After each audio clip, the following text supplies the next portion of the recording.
Voilà mes frères, mes sœurs, comme vous voyez, j'ai été victime de vandalisme de la part de nos frères qui n'apprécient pas en fait le combat que nous menons. Mais nous, au fond de nous, nous savons que nous nous battons pour une cause noble. Nous nous battons pour défendre les droits de nos femmes, de nos mamans, de nos filles, de nos sœurs, de nos frères qui sont violés à l'Est et de nos frères à part entière qui, au Congo, subissent la dictature du dictateur Kabila Kanambe.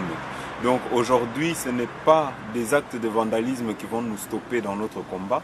Le combat va continuer. Et nous voulons dire à ceux qui essayent de faire de l'intimidation que l'intimidation n'aura pas lieu et que nous n'aurons jamais peur et que nous n'allons jamais arrêter notre lutte parce que c'est une lutte juste. Nous nous battons pour nos frères. Donc même si aujourd'hui, nos biens matériels doivent être sacrifiés, ce n'est pas un problème. Même nos vies peuvent être sacrifiées. Nous savons que nous nous battons pour nos frères.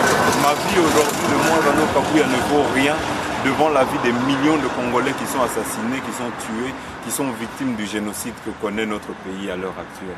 Donc je voulais juste tout simplement dire que la lutte continue. Nos frères qui ont commis ces actes, nous les connaissons. Nous voulons tout simplement vous dire que vous avez ouvert les hostilités.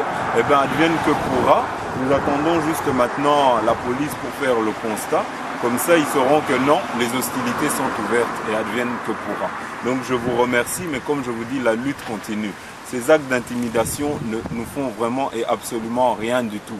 Ce n'est qu'un bien matériel. Et même si on touchait au bien, on touchait à la personne physique, la lutte continuera parce que nous devenons de plus en plus nombreux à être conscients et à se conscientiser que le pays est à côté Kama et qu'il faut libérer le pays. Donc, je voulais vous dire que votre humble serviteur va continuer la lutte et le combat dans lequel il s'était engagé. Je vous remercie.